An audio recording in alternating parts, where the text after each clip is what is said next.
थी। मैं एक आत्मा हूँ।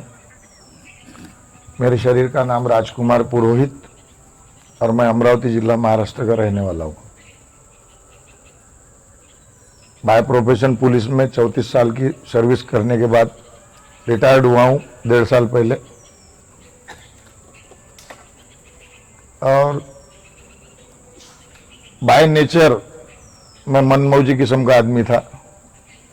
बचपन से जो दिल में आया वो करना, जो मन लगे वो करना। जिद्दी था, गुस्सा बहुत आता था। ग्रेजुएशन के बाद में वॉलीबॉल का महाराष्ट्र का कप्तान रहा मैं। और जीवन में बॉसिंग नेचर बहुत पसंद था।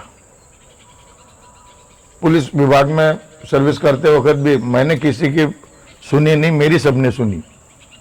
और वही किस्म का आदमी था मैं कि भाई मेरी सब जने सुने, उसके लिए मैं कुछ भी करने को तैयार था। और खान पान की बात करें तो ऐसा कोई ऐब नहीं था जो मुझ में नहीं था। आज भी है, आज के बाद नहीं रहेगा ये मुझे नहीं पता, पर आज तक है। कैड में आने के पहले तक ये सारी चीजें है। 4th क्लास से स्मोकिंग करता था और नियर अबाउट 45 ईयर हो गए मेरे को कि मिनिमम यानी 180 ml के नीचे कभी पिया नहीं, ऐसा हुआ नहीं।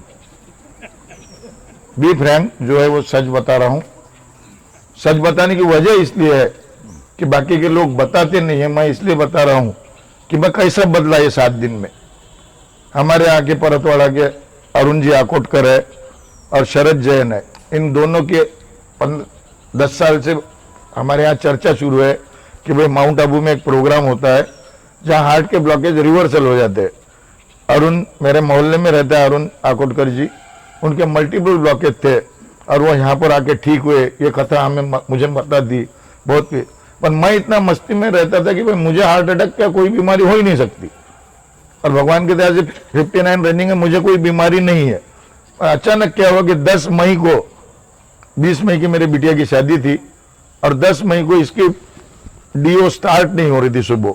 तो मैंने उसको 7-8 किक मारी। किक मारते वक्त ही मुझे इतने जोर से छाती में दर्द हुआ कि मैं वहीं बैठ गया मेरे कॉरिडोर में। वहां से उठाया, मेरे को 4-5 कदम भी इसने स्टेयर पर ले जाना नहीं हुआ और मैं एकदम बेड में गया, एसी चालू कर दिया, एकदम लेट गया। तो 15 मिनट तक मुझे बहुत ज्यादा दर्द हुआ। मुझे नहीं पता था वो हार्ट अटैक है या क्या है, पर मतलब भाई सर चेस्ट पेन हो रहा है, मतलब किक मारी करके ये हो गया। उसके बाद में तुरंत मैं डॉक्टर के पास गया। डॉक्टर मेरा भतीजा ही है, मुझे माना हुआ भतीजा है। उसने चेकअप किया, मेरा इको किया, ईसीजी निकाला और उसने बोला कि काका आपको कैसा लग रहा है। मतलब भाई मैं स्टेयर 2 भी स्टेयर नहीं चल सकता, मैं मेरे बेडरूम तक नहीं जा सका और गिर गया मतलब मैं वहाँ। तो उन्होंने फिर मुझे दवाइयाँ दी और मैंने उसको ये बोला कि भाई 20 मई को मेरे बेटी की शादी है। मेरे बेटी की शादी में अगर मैं डांस नहीं करूंगा और सब नाचूंगा नहीं, एंजॉय नहीं करूंगा, जो राजकुमार पुरोहित को सब बोलते हैं कि भाई एकदम जॉयफुल आदमी है, और मेरे बेटी की शादी में अगर मैं साइलेंट रहूंगा तो मुझे नहीं है, बहुत बुरा लगेगा। तो उन्होंने मुझे 4 टैबलेट शुरू करी और ये बोला कि कोई हरकत नहीं, 20 तारीख तक आपको कुछ नहीं होगा, मगर शादी होते सी आपने आपको एंजियोग्राफी करानी है। बिटिया की शादी हो गई और 1 जून को मैंने मेरी एंजियोग्राफी कराई। उसमें एलईडी में 2 ब्लॉक है, एक 83% है और एक 75% है। ये जब मालूम हुआ तो मुझे एकदम लाइट लगे कि भाई अपने मोहल्ले के आकोटकर और शरद जैन माउंट आबू गए थे। मैं तुरंत शरद जैन के पास गया। मतलब शरद, मेरी ऐसी परिस्थिति है कि मेरे को ब्लॉक निकले, अभी भी मुझे यकीन नहीं आ रहा कि ब्लॉक है करके, पर भाई डॉक्टर की रिपोर्टें तो सही होंगी और मुझे ऐसी ऐसी तकलीफ हुई। तो उसने पीठ पीछे उनके मैं ये बात कर रहा हूँ, शरद जैन ने मुझे इतना ही कहा कि आप स्वर्ग में जा रहे हो, आप माउंट आबू जाइए। उन्होंने तुरंत मेरी रिपोर्ट ली, हमने रिपोर्ट करी कि भाई कैसे ऑनलाइन फॉर्म भरना है। तो हमारा मैंने नंबर मिला अशोक जी का, अशोक जी से मैंने बात किया, व्हाट्सएप पर चैटिंग किया इनसे। इन्होंने मुझे फॉर्म भेजा कि भाई वैसा तो ईमेल वगैरह में आपको खुद को आके फॉर्म दाखिल करना है, पर आप ऐसा कीजिए ईमेल पर भेज दीजिए। मतलब ईमेल पर कहाँ भेजूंगा, कुछ भेजूंगा, तो बोले ठीक है मेरे व्हाट्सएप पर भेज दीजिए। फिर डॉक्टर साहब से भी, डॉक्टर साहब का व्हाट्सएप नंबर आया कि भाई ये नंबर पर भेजिए। मैंने वो नंबर पर मेरी सारी रिपोर्ट भेजी और तीसरे दिन बुलावा आ गया, मुझे एक्सेप्टेंस मिल गया कि भाई आप यहाँ पर आना है करके। और बी फ्रैंक मैं बताऊं कि मैं 200% एंटी-बीके हूं, आज भी हूं। आज माने 17 जून के पहले इसकी एक ही वजह थी मेरे मन में, बाकी मुझे नहीं पता कि भाई मैं क्या बोलने जा रहा हूँ और क्या बोल रहा हूँ। आत्मा की आवाजें निकल रही है, आप अच्छा समझो या बुरा समझो। प्याज और लहसुन नहीं खाते, मुझे बहुत बुरा लगता था। और मैं वॉलीबॉल प्लेयर था, हर स्टेट में घूमता था, 26 नियर अबाउट 26 स्टेट जितने हैं हर जगह जाकर मैं वॉलीबॉल की टूर्नामेंट खेल रहा हूँ। 75 to 95 में वॉलीबॉल खेला 20 साल तक। फुटबॉल का भी यूनिवर्सिटी कलर रहा हूँ। कहने का मतलब ये इसलिए जान दो। फिर मैं यहाँ पर आया, यहाँ आया तो भाई पहले दिन सुना शरद जैन ने थोड़ा सा मेरे को कुछ भी बताने से इनकार किया था कि भाई मैं कुछ नहीं बताता, तुझे वहां जाकर चेक करना है कि क्या होता है और मुझे आने के बाद में फीडबैक देना है कि तुझे कैसा लगा। तो मैं बिल्कुल क्यूरियोसिटी मूड में यहाँ पर आया था, बिल्कुल बैठा, पहले दिन पीछे ही बैठा था और सब देखा। इन्होंने बोले कि भाई ऐसा राजयोग मेडिटेशन, तो मतलब फालतू की बातें, इससे कुछ होता नहीं। मैंने ये सब झूठ बोल रहे हैं, अपना अपना स्टंट है, मतलब ऐसा समझ के मैं बैठा रहा पीछे पीछे। फिर जब पहली बार वो पंजाब की, क्या नाम आपका, हाँ, इनका अनुभव सुना, इनका अनुभव सुनते से थोड़ा सा लाइट लगा कि भाई ये इंसान झूठ नहीं बोल सकता, क्योंकि ये तो कम से कम 95% तो मेरे शरीर का ही आदमी है, भाई ये आदमी झूठ नहीं बोल सकता। फिर थोड़ा विश्वास जगा।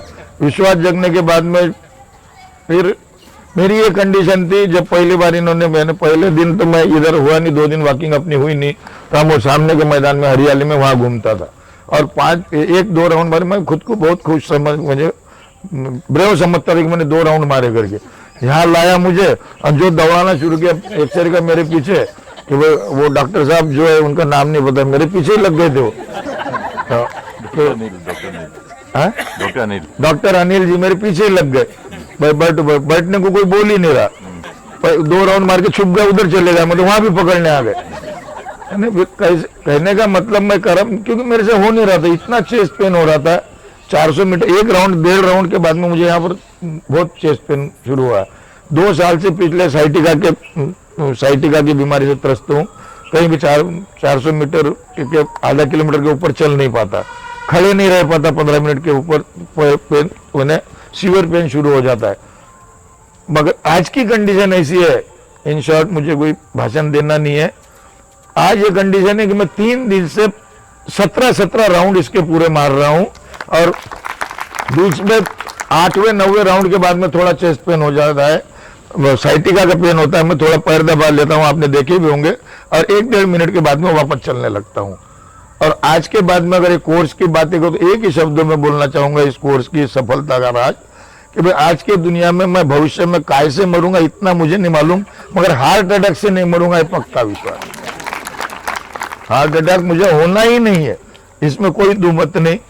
यानी 90% मैं पॉजिटिव हो चुका हूं। बीके अभी भी बाबा ने मेरे को एक्सेप्ट नहीं किया है, मैंने मेरा फॉर्म भर दिया है, अब क्या पता कब एक्सेप्टेंस मिलता है, मगर मेरी कई धारणाएं बदल गई।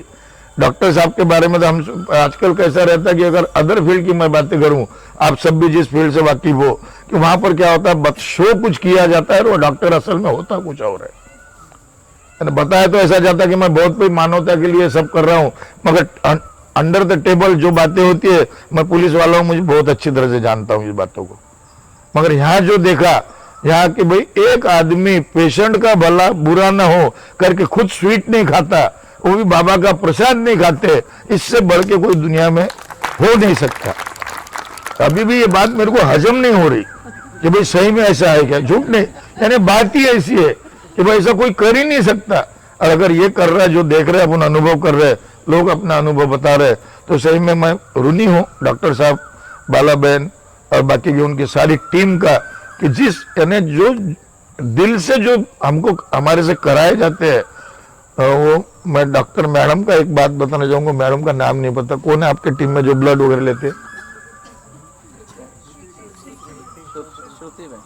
श्रुति बहन, उनको मोबाइल दिख गया, मोबाइल छीन डाला पहले दिन। मैं बहुत बुरा लगा मेरे को, मतलब ऐसा भी कहीं होता है, यानी कि वो मोबाइल ही छीन डाले, मतलब कैट प्रोग्राम का मोबाइल का क्या संबंध है। तो रात दिन पता, बाद में पता चला कि एक मौका ऐसा आया कि अभी छोटी बिटिया थी ना दिल्ली में, आपकी मैडम की बिटिया है वो, तो हाँ नहीं यहाँ नहीं चली गई वो, तो उनको वो मोबाइल मांगने गई उनसे कि भाई अंकल को बात करना है, थोड़ा मोबाइल दे दे, तो उन्होंने उसको डांट दिया कि भाई अगर तू मोबाइल लेंगे तो मैं तेरा भी मोबाइल जब्त कर लूंगी और तेरे को भी डॉक्टर साहब के सामने खड़ी कर दूंगी। तब मैं ये समझा कि सही में ये नियम होता है। दीदी खुद बेटिया खड़ी है, उसको बताओ, हमको बोलने को आई कि अंकल ऐसा ऐसा बोला, तब मैं समझा कि ये हमारे लिए नहीं, उनके खुद के लिए भी वही पालन है। यानी ये बहुत बड़ी बात है। इंसान मुंह से बोलता कुछ है दूसरे के लिए और अपने लिए कुछ अंदर करता है। यहाँ हर कोई यानी जो 100% जो दे रहा है उसमें से हम 1%, 2%, 10% भी ले जाए और हमारे आगे की जिंदगी में ले जाए तो बहुत बड़ी बात है। मैंने जो लेना था वो ले चुका हूँ और इसका परिणाम आने वाले 3 महीने में मैं डॉक्टर साहब को बता दूंगा कि मैं क्या किया हूँ करके। अभी कुछ भी नहीं बोलता, मगर मेरे शरीर के निगेटिव माइंड को नाश